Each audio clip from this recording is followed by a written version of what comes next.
Un saludo para todos y bienvenidos a Campus Global, el programa de análisis multidisciplinario de la Universidad de AFIT dirigido a cualquier persona con ansias de aprender sin necesidad de un carnet. El tema del día de hoy es acerca de la computación cuántica y estos son nuestros invitados.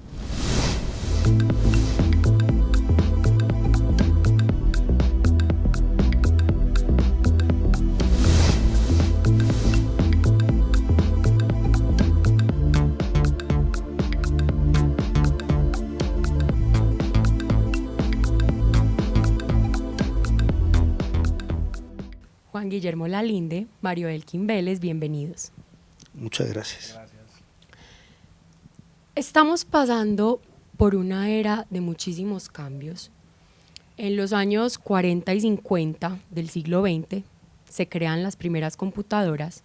En los años 70 entra el Internet, Apple, Microsoft y pasamos de lo que es una llamada era digital a una era cuántica. Por eso me parece importante definir primero qué es la computación cuántica. Muy bien, voy a intentar responder tu pregunta, Sofía. Para uno, digamos, pensar en computación cuántica, de alguna manera tiene que referirse a la computación clásica. Digamos que inicialmente habrían dos paradigmas, un paradigma clásico que funciona con leyes clásicas, en el sentido de que la dinámica de los procesos en los cuales, digamos, evolucionan esos sistemas son paradigmas desde la mecánica clásica. Normalmente los eventos a los que estamos acostumbrados, digamos, a vivir y a experimentar, depende del contacto directo que nosotros o que nuestros sentidos tienen con el mundo en el que vivimos. De ahí, pues, de ese contacto, de alguna manera, nosotros construimos imágenes, construimos, digamos, conceptos basados inicialmente en nuestra experiencia. Esas dinámicas desde el punto de vista de la física de alguna manera han sido sistematizadas y esa sistematización se ha hecho a través de leyes que formalmente nosotros llamamos, digamos, las leyes de la mecánica clásica. Digamos que todas ellas están codificadas, digamos, en una mecánica que nosotros llamamos la mecánica newtoniana. Pero contrariamente a eso existe, digamos, como otro aspecto de la realidad. Ese otro aspecto de la realidad no podemos tener con él una experiencia directa. Me refiero a que ese aspecto de la realidad está basado en el micromundo. Con micromundo quiero decir que es el mundo de los átomos, es el mundo de las moléculas, es el mundo de las partículas elementales, es el mundo de las cosas que viven en un tamaño del orden de los nanómetros. Ahí la realidad es completamente distinta. Las cosas no funcionan de la misma manera como funcionan normalmente, de acuerdo a lo que nosotros experimentamos con este mundo real. Allá existen unos paradigmas que de alguna manera no tienen análogos clásicos y que formarse uno ideas acerca de lo que está ocurriendo allá es un poco difícil en el sentido de que por lo general las ideas que nosotros nos formamos lo hacemos con referencia a objetos o a situaciones que conocemos. Sí. Dado que conocemos esas situaciones y las experimentamos, las abstraemos y formamos ideas. Pero allá en esa realidad a veces, digamos que hay situaciones que no tienen ningún análogo. Entonces es muy difícil hacer referencia como a algo conocido para que nuestro cerebro de alguna manera se pueda formar una imagen o pueda hacer un concepto de algo. Hay que tener mucho cuidado en eso porque a veces queremos como trasladar lo que pasa en esa realidad a este contexto normal, cotidiano, en el que vivimos. Con relación a la pregunta, entonces hay como dos modelos de computar. Hay unos modelos que son clásicos y otros modelos que son cuánticos. Basado en lo que anteriormente dije, hay situaciones clásicas en las cuales, digamos, podemos modelar situaciones, intentar hacer, digamos, experimentos con esas leyes e intentar hacer modelos de computación. Pero entonces existen unos modelos de computación los cuales podemos experimentar directamente, pero hay otros que de pronto es un poco más difícil, digamos, alcanzar esas situaciones porque pertenecen a ese micromundo, y las dinámicas a las que me estaba refiriendo anteriormente son un poco complicados. Esos modelos son modelos de computación cuántica que de alguna manera usan esa realidad cuántica para modelar situaciones. Voy a intentar ser un poco más claro. En los modelos clásicos uno tiene la noción de bit. Un bit, ¿cierto?, es una unidad mínima con la cual uno puede, digamos, computar, hacer cálculos, y con los bits se hacen modelos de computación. Cuando nos vamos al mundo cuántico, allá esa noción se generaliza un poco. Se generaliza en el sentido de que allá no están los bits, sino que en esa instancia existe algo similar que llamamos qubit, o sea, como una especie de bit cuántico. O sea, más pequeño. Sí, más pequeño, pero no solamente su importancia radica en que sea pequeño, sino en el potencial que él tiene. Ya. Clásicamente, uno puede hacer modelos de computación con bits. Uno puede computar, uno puede hacer computadoras, las que usualmente usamos, están diseñadas para operar con modelos de computación. Esos modelos de computación tradicionalmente han sido modelos clásicos que funcionan con bits. Entonces, detrás de esos modelos de computación está la lógica clásica, en el sentido de que todos esos modelos de computación los podemos hacer de alguna manera con compuertas lógicas que dependen de la lógica clásica, una lógica basada en el 0 y en el 1, en que yo puedo tener dos valores, el sí y el no, el blanco, el negro, el falso, lo verdadero, y con eso yo puedo, digamos, hacer algo que en computabilidad llaman compuertas. Puedo hacer compuertas lógicas, compuertas como negación, o como una negación controlada, o como, en fin, existen muchos tipos de compuertas con las cuales se pueden hacer, digamos, algoritmos o modelos de computación. Uno, para tener esos modelos, para construir cualquier modelo, uno necesitaría mínimamente, pues, en un caso particular, tener dos compuertas. Una compuerta, por ejemplo, que se llama la compuerta negación, y otra que se llama la negación controlada. Uno puede establecer cualquier algoritmo a partir de esas dos compuertas, o sea que todo lo computable lo puede computar, ¿cierto?, digamos, de alguna manera construyendo, digamos, compuertas mucho más complejas, pero a partir de estas dos compuertas iniciales, ¿cierto? Entonces, en lo que yo digo, hay un modelo de computación, ¿cierto?, que es capaz de computar muchas cosas. O sea, ¿qué tanto computa? Entonces, puede computar, digamos, todo lo que hoy en día computamos. O sea que ese modelo técnicamente, pues decimos que es el modelo teórico de las máquinas de Turing. O sea, una máquina de Turing puede calcular inicialmente cualquier cosa. Si nosotros nos vamos a la realidad del mundo cuántico, allá hay algo parecido. No están los bits, pero están los qubits. Los bits funcionan con la lógica clásica aristotélica, mientras que los qubits tienen posibilidades mucho más grandes. Uno con Uno con un qubit puede tener, igual que la lógica clásica, el 0 o el 1, o puede tener una superposición de ceros y unos simultáneamente. Ya teniendo como en cuenta, pues es un tema muy amplio, uno se podría quedar hablando muchísimo tiempo de computación cuántica, pues porque no es algo sencillo tampoco de aplicar, además porque es lo que nos lleva de pronto a una nueva era de lo digital a lo cuántico. Juan Guillermo, cuénteme qué áreas se desprenden, digamos, de la computación cuántica. O sea, hay varios elementos como la criptografía, el blockchain. Entonces, cuéntenos un poco que de la computación cuántica pues viene la información cuántica y de ahí se desprenden otro tipo de elementos. Cuéntenos un poco acerca de eso.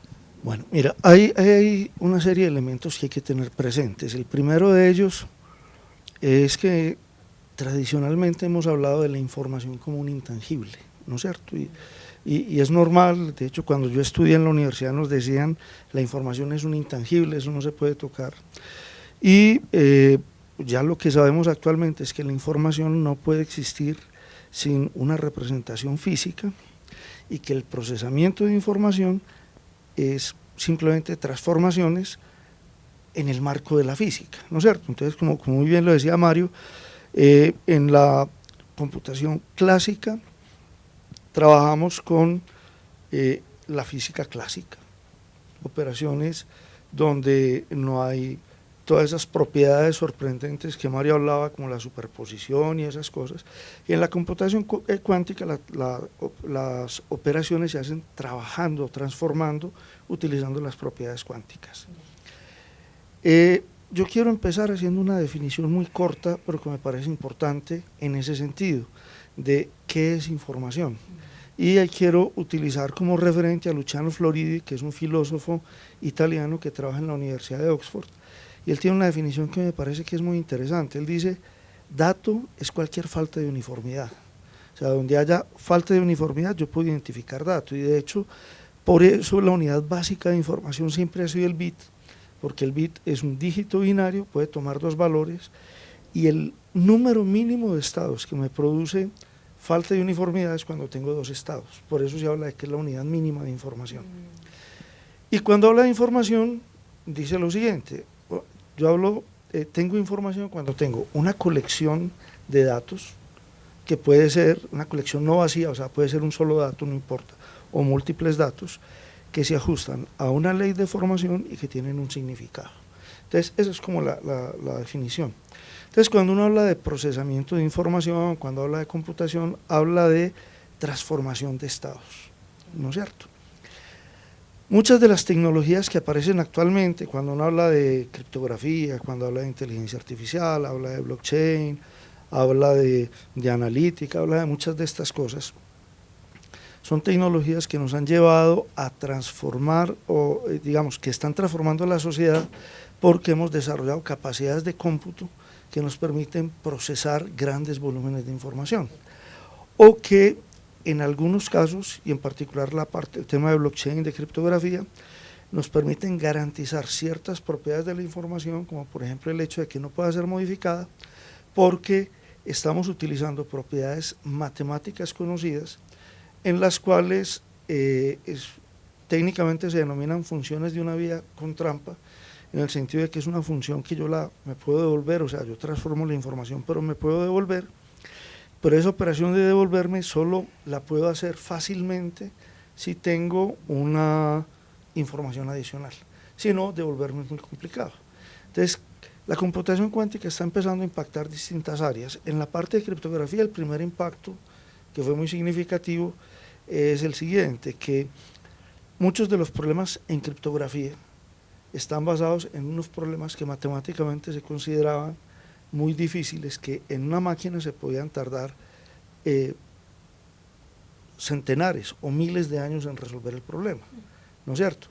El problema de la factorización, un problema que se llama el problema del logaritmo discreto, que es también una instancia particular de esa.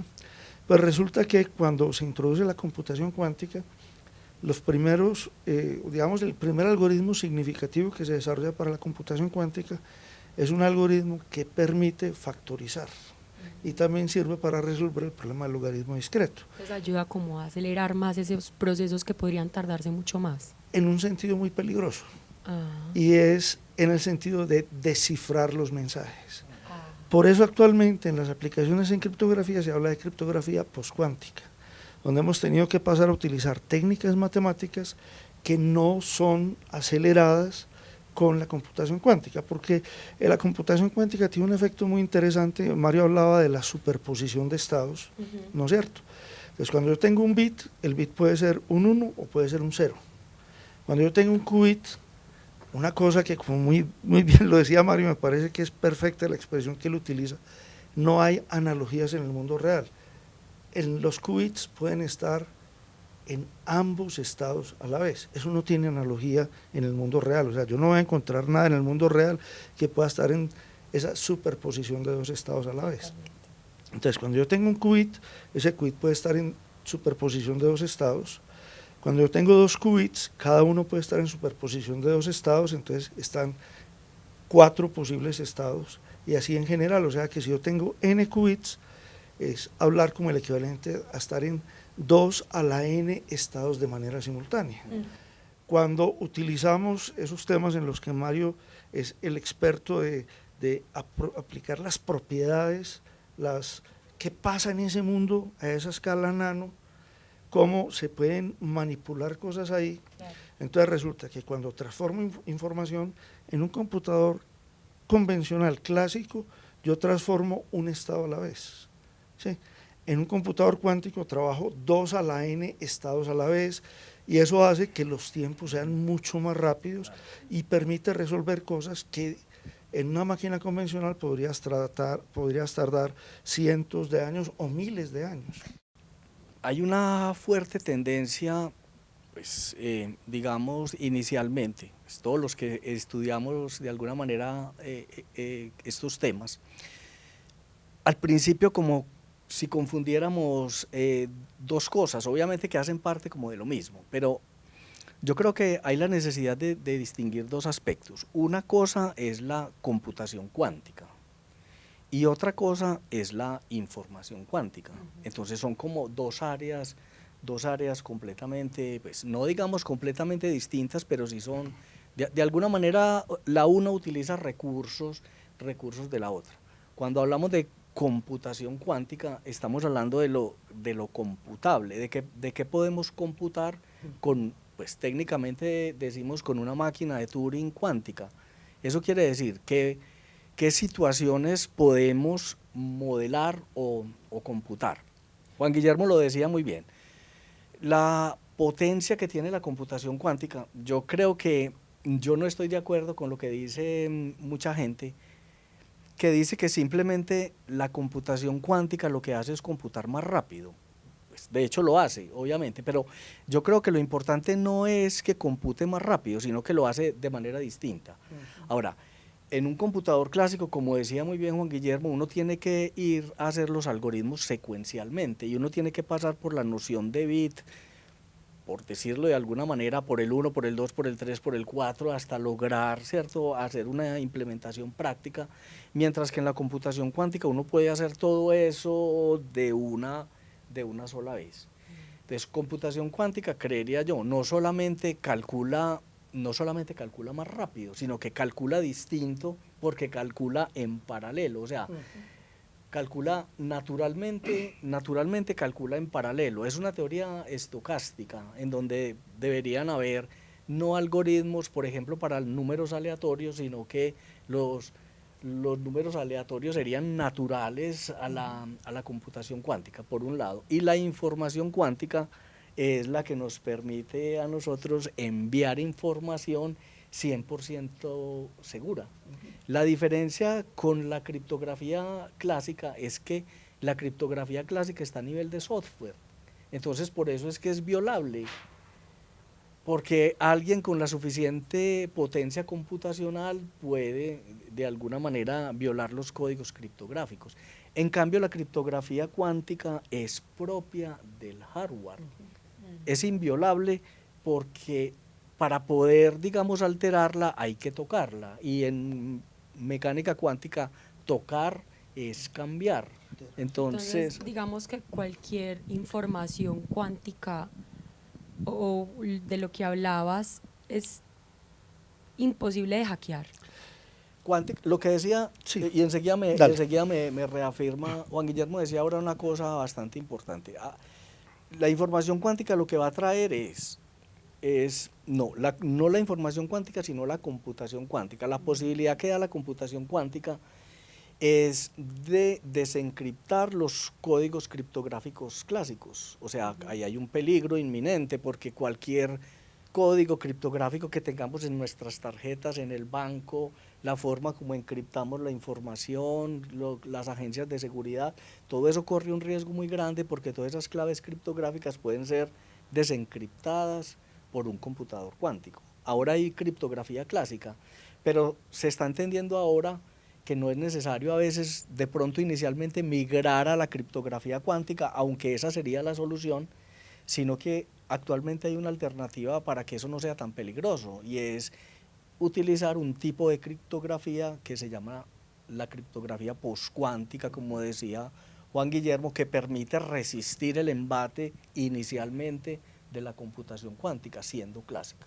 Claro, y voy a retomar lo que estabas mencionando de que cuando uno habla de la computación cuántica o de la información cuántica, no es simplemente coger lo que se podía hacer computacionalmente, sino que aparecen campos nuevos.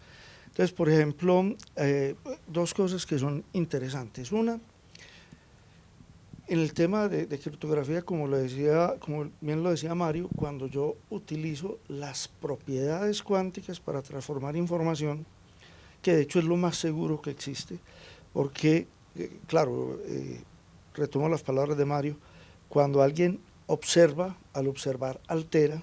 Entonces, cuando yo recibo un mensaje, no solo tengo la certeza de que los demás no lo han podido descifrar, sino que puedo saber si alguien trató de leerlo o no, ¿no es cierto? Porque cuando él lo altera, lo afecta y hay unos aspectos que son, digamos, la forma más fácil que tenemos para entenderlo es como si fueran de azar. Pero hay un tema que es importante y voy a retomar un poquito la parte de información cuántica. La teoría de la información inicialmente fue propuesta por Claude Shannon por allá a finales de la década de los 30, en el año 1939 es como la publicación clásica de él, y de hecho en el 39 él sacó un artículo que es muy interesante donde él muestra que la lógica aristotélica de la que hablaba Mario, que es la forma como, digamos, como organizamos los razonamientos, que fue sistematizada por George Boole en una cosa que se llama la álgebra booleana. Lo que publicó Shannon en esa época fue que demostró que los circuitos digitales se podían entender y modelar con lógica booleana, ¿no es cierto? Y esa lógica booleana pues permite los razonamientos lógicos, permite validar los razonamientos lógicos, pero hay una cosa que es bien interesante, que también con la lógica aristotélica, la lógica booleana, yo puedo representar operaciones aritméticas. Entonces resulta que puedo realizar inferencias y puedo realizar operaciones aritméticas. Shannon fija esa teoría de la información, donde hay unos temas que nosotros estamos como acostumbrados a verlos de manera cotidiana. Cuando hablamos de la velocidad de Internet, hablamos de la capacidad de un canal. ¿Cuál es la cantidad máxima de información que puedo transmitir por un canal? Cuando hablamos del formato de un archivo o la forma de representar la información, estamos hablando de lo que se llama codificación de fuentes y es de qué maneras puedo representar la información para que sea más fácil de manipular o para que tenga ciertas propiedades que interesan. Uno de los cambios grandes que nuevamente no tiene analogía en el mundo cotidiano que aparece en la física, en la información cuántica es el siguiente.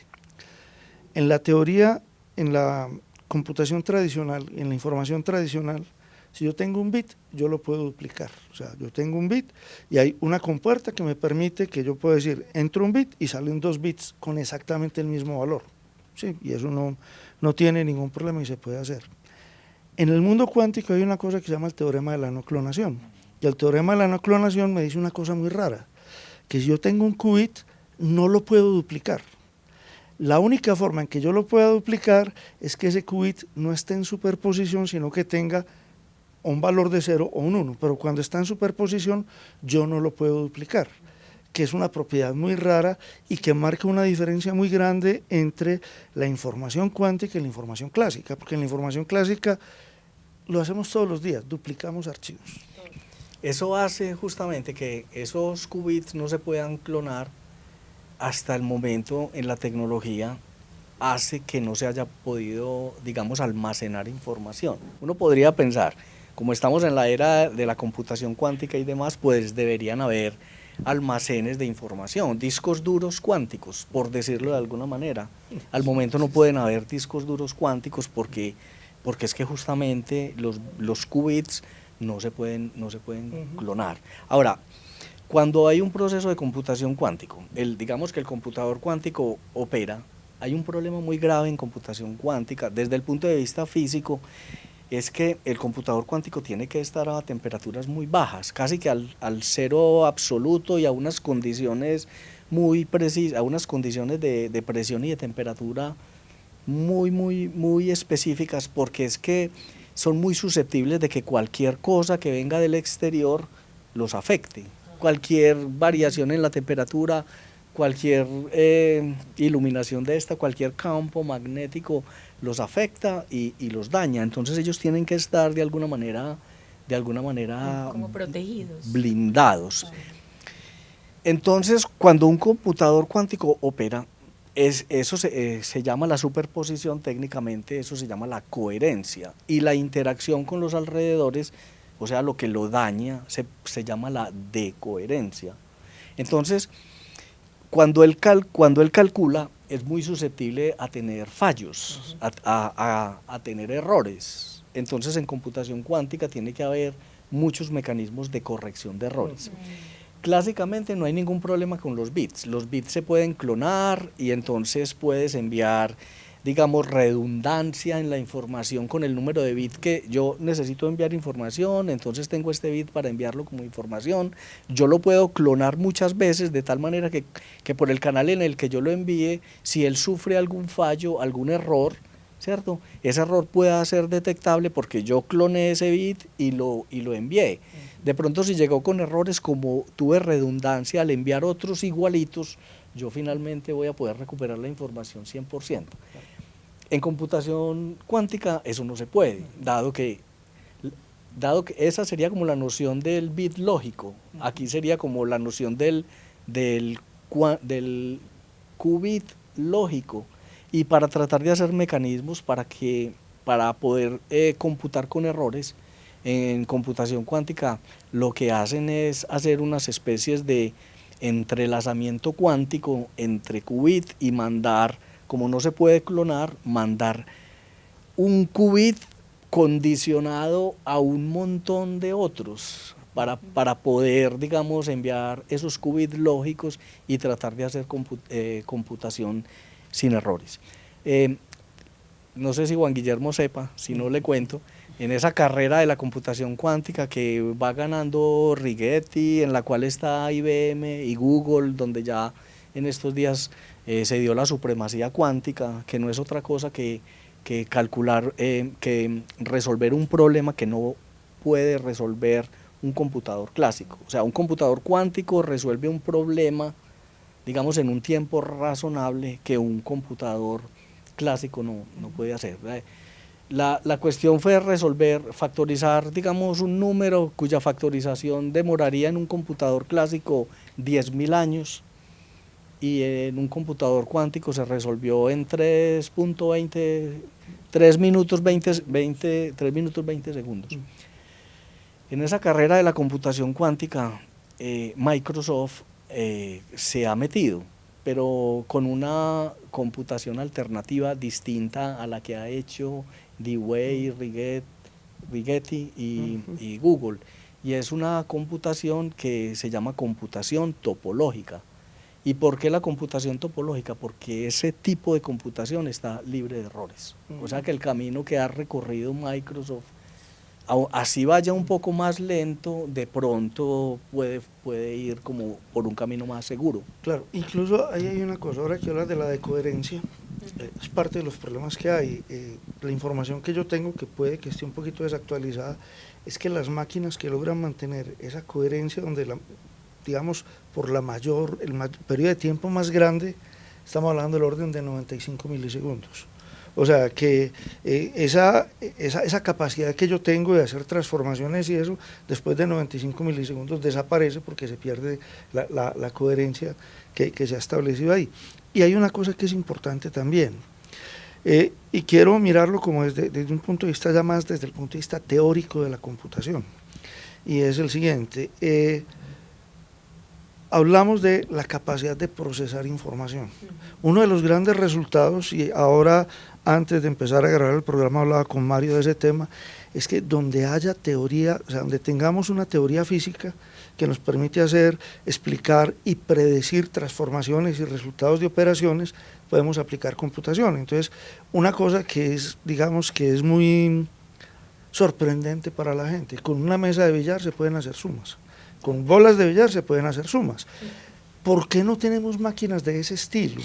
La mesa de billar tiene un problema muy similar al que tiene el problema del ruido en las máquinas cuánticas, que si yo le doy a la bola, me desplazo un poquitico, el resultado se transforma por todo, se transforma del todo, entonces voy a tener ese problema del ruido. De hecho, el problema del ruido, y por eso hago referencia a esto, si ustedes miran, en la vida cotidiana nosotros hemos adoptado mucha parte del lenguaje que generó Shannon cuando habló de la teoría de la información, el emisor, el receptor, el canal y el ruido. Y digamos que en ese sentido, la computación cuántica está, digamos que está en pañales. A lo que quiero decir es que cuando comenzaba la presentación del programa hablabas de los inicios de la computación a principios del siglo XX, en la década del 40, el ENIAC es más o menos del 49, la computación cuántica está más o menos en ese estado, con una cosa que es muy importante, y es que estamos en una época en la cual hay que tener mucho cuidado también con las especulaciones, ¿no es cierto? O sea, hay desarrollos muy importantes. Estados Unidos tiene un proyecto para el desarrollo de la computación cuántica, Europa tiene otro, los chinos tienen, en la India hay. Y han hecho grandes inversiones. Y han hecho, claro, inversiones gigantescas, pero también no todo lo que creemos que se puede hacer o lo que nos imaginamos que se puede hacer se va a poder hacer, y es un proceso de depurar esas cosas. Como Mario tocaba el tema, por ejemplo, de la aproximación de Microsoft, pero también hay otros temas, los qubits. El qubit es un concepto como abstracto y hay muchas formas de representarlo.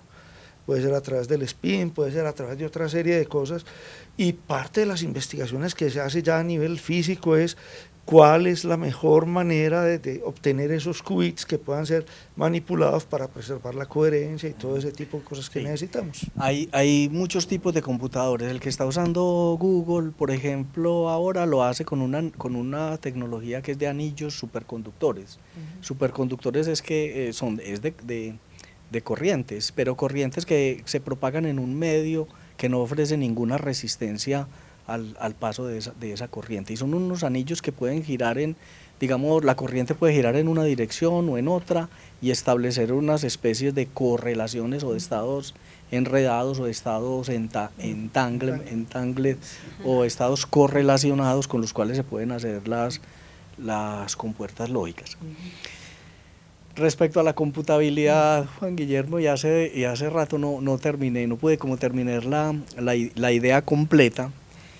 Y es que con la computabilidad también hay un problema. Tenemos máquinas clásicas que llamamos máquinas de Turing, y tenemos máquinas cuánticas que también llamamos máquinas de Turing cuánticas. Cuando preguntamos qué es capaz de computar una máquina de Turing clásica y una máquina de Turing cuántica, creemos, o es lo que usualmente se dice, que las dos computan lo mismo.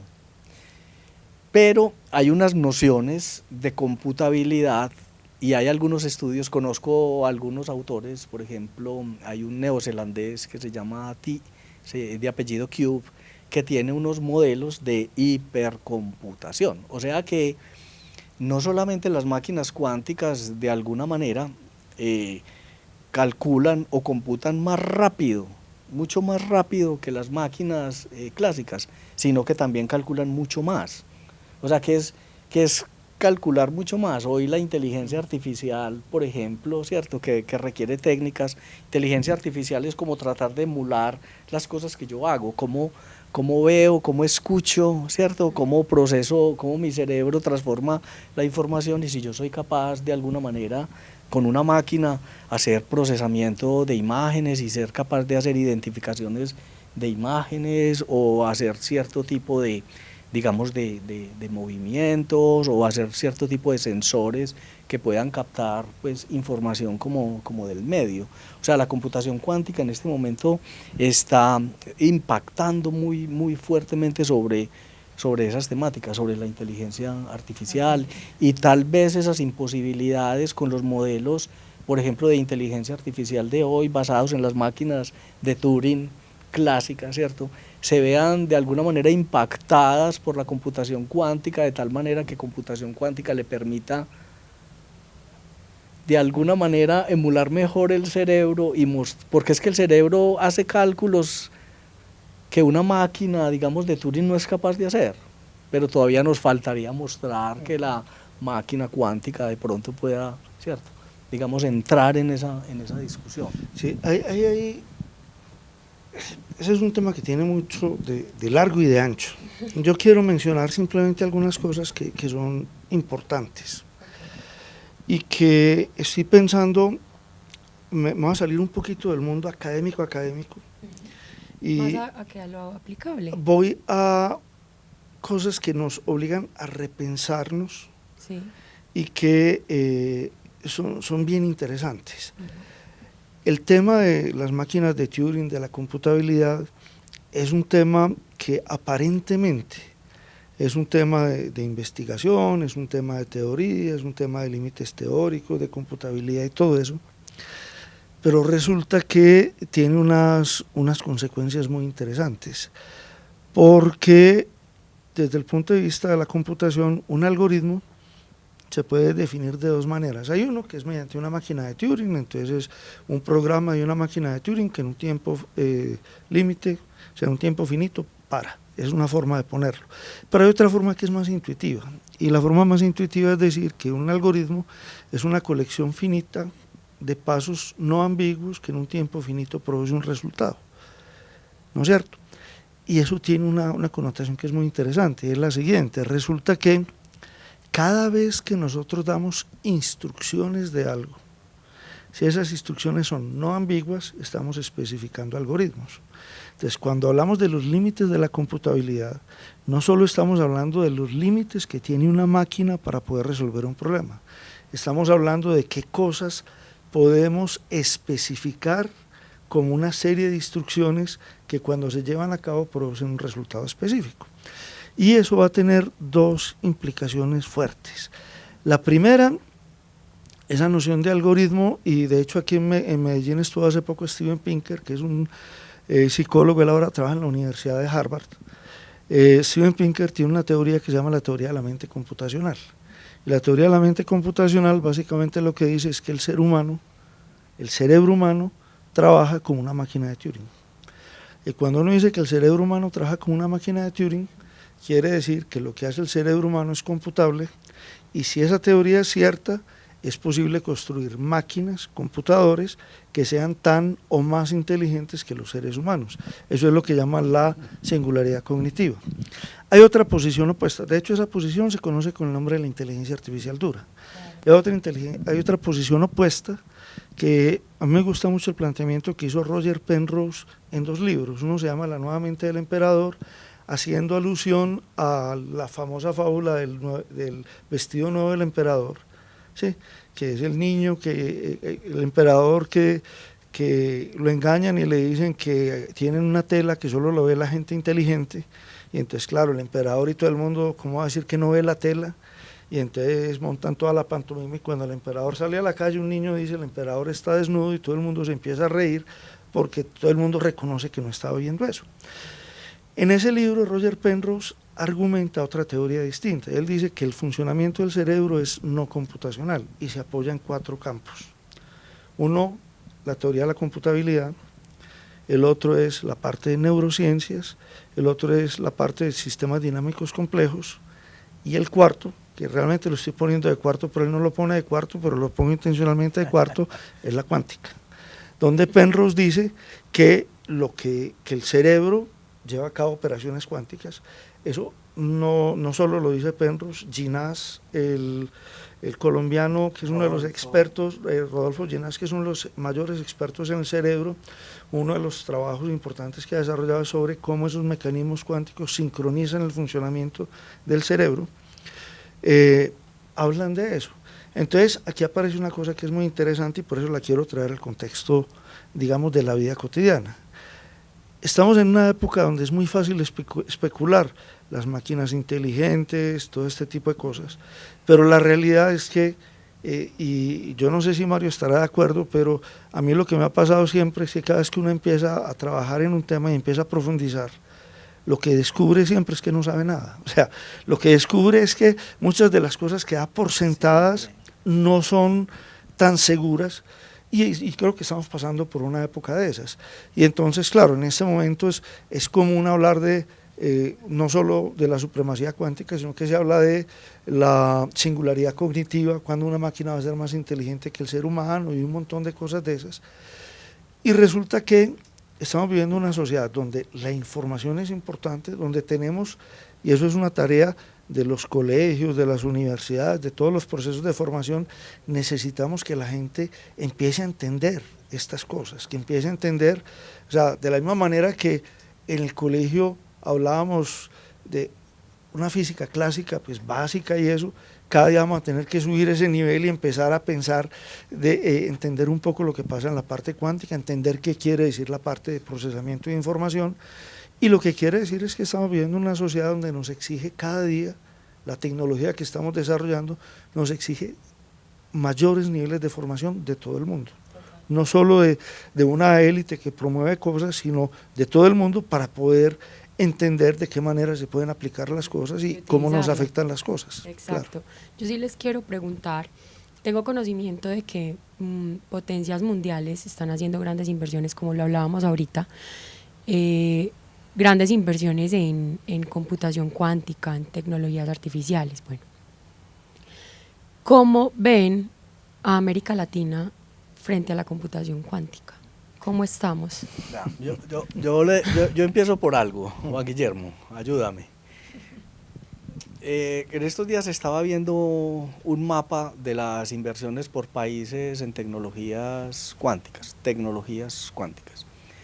Si quieren, bueno, ahorita hablamos de otras tecnologías distintas a lo que es la computación o la información cuántica, porque los países que están invirtiendo en eso pues ya tienen cosas muy desarrolladas.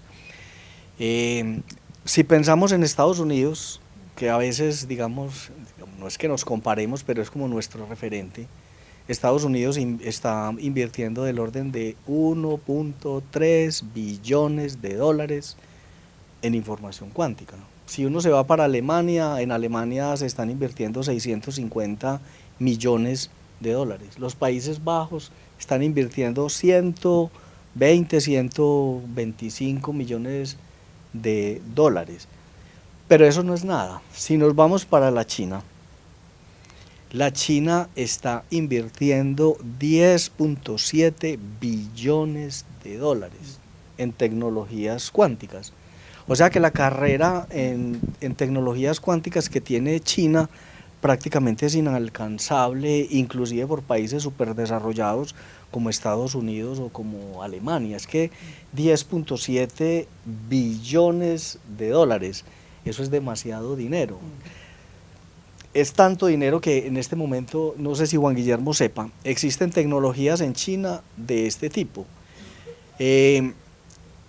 Hace poco un profesor que de hecho le dicen como el creador el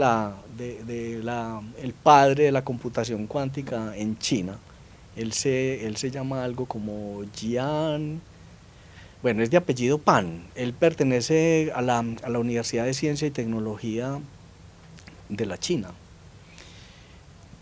Él tiene un proyecto junto pues con su país de enviar un satélite, ¿cierto?, al espacio exterior. Ese satélite se llama el Misius. El satélite Misius logró enviar una logró hacer una teleconferencia de 1 hora y media entre China y Austria, 100% segura, usando criptografía cuántica. O sea, ellos enviaron un código criptográfico pues cuando estaba encima de China, me imagino que un paquete de información 100% seguro utilizando un canal cuántico. No es que todo el video, la videoconferencia estuviera encriptada cuánticamente, pero para poderla ver necesitaba el código criptográfico. Se lo envió desde, ¿cierto?, desde la China al satélite. El satélite, digamos que se movió creo que fue hasta Austria. Eso viajan como póngale a 30.000 kilómetros por hora, se mueve una cosa de esas durante ese tránsito. Entonces, digamos que pasaron la videoconferencia 100% segura. Cosas como esa está haciendo la China. En este momento existe, digamos, una guerra muy fuerte entre Estados Unidos y China por la tecnología 5G. La pregunta es, ¿qué hay detrás de la tecnología 5G? O sea, la pelea cada vez se vuelve más fuerte. En estos días hasta la sentimos, digamos, con las restricciones que hicieron los Estados Unidos con la empresa Huawei, ¿cierto?, acusándola de espionaje y de muchas otras cosas. Pero detrás de eso yo creo que hay mucho más. Detrás de eso están las tecnologías cuánticas, porque es que justamente cuando llegue la tecnología 5G, la 5G casi que es ilimitada respecto a la cantidad de información que se puede pasar por ese canal. O sea que por ahí se pueden pasar códigos, de alguna manera puede hacer el Internet de las cosas con criptografía cuántica, en fin, todo lo que nos podamos imaginar. Juan Guillermo. A ver, yo te voy a responder la pregunta, pero no en el concepto solamente de la computación cuántica.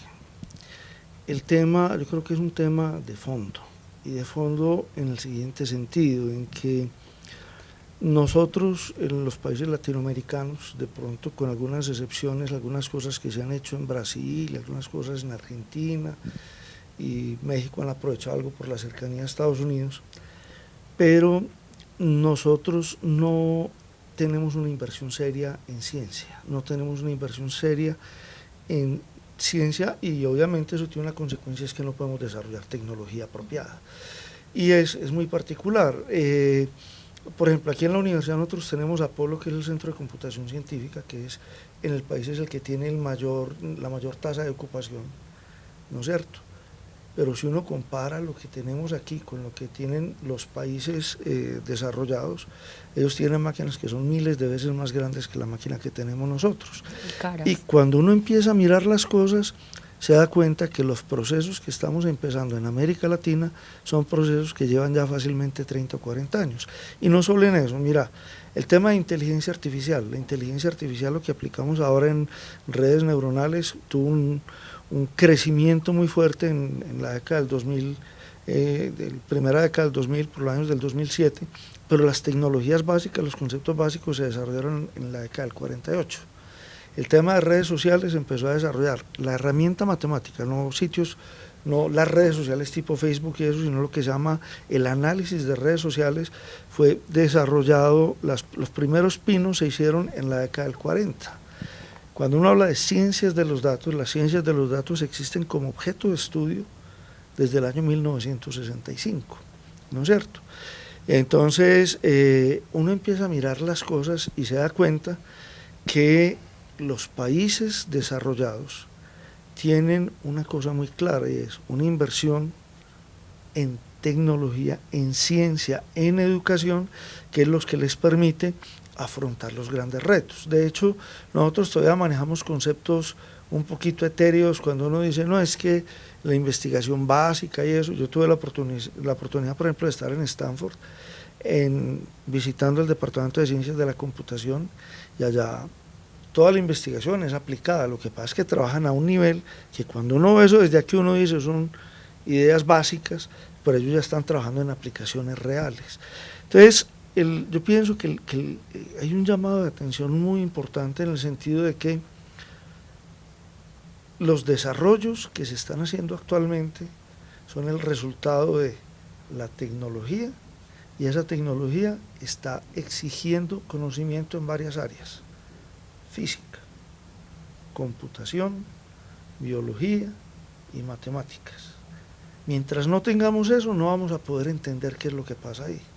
Y lo que va a pasar es que vamos a seguir siendo usuarios de tecnología, donde dependemos de la tecnología que estamos comprando en el exterior y dependemos de lo que nos quieran entregar, ¿no es cierto? Entonces yo creo que es muy importante porque esas áreas, si ustedes miran, por ejemplo, la Academia Nacional de Ingenieros de Estados Unidos, en el año 2002, dijo, para el año 2020 tiene que estar desarrollado todo lo que es la parte de, o sea, digamos, la ingeniería se va a centrar en nanotecnología, que son aplicaciones de la cuántica, en biotecnología, que son aplicaciones de la biología, los temas de logística y los temas de computación.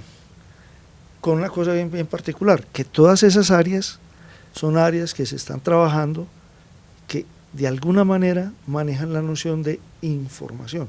Por eso hablamos de que estamos en una sociedad de información. Entonces yo creo que es muy importante que haya una visión clara, donde debe haber la voluntad política para permitir que haya no solo la inversión en investigación científica, es que tenemos que empezar con los pelados en los colegios. Mientras no tengamos una formación básica fundamental en matemáticas, lo que llaman el área STEM, ciencia, tecnología, ingeniería y matemáticas, vamos a estar en desventaja frente a los países que sí se han tomado el trabajo de asumir seriamente ese reto. Sin duda es un llamado de atención que es para todos, como dicen, no solamente es para quienes ya, digamos, están relacionados con estas tecnologías, sino con los más pequeños, los que seguramente en unos años, décadas, realmente no sé cuánto, pues, realmente es una realidad, ya se está empezando pues a aplicar estas tecnologías, que en unos años pues sean los pequeños quienes se tengan que enfrentar a manejarlo más seriamente y seguramente van a estar más consolidadas. Entonces no solamente es el tema de saber, de estar informados acerca de qué es lo que es, sino de cuando se llegue el momento, saber utilizarlos y utilizarlos para bien. Juan Guillermo Lalinde, Mario Elkin Vélez, muchísimas gracias por su participación en el programa. Muchas gracias. Gracias a ti. Y a ustedes, muchas gracias por vernos. Espérenos en una próxima emisión de Campus Global.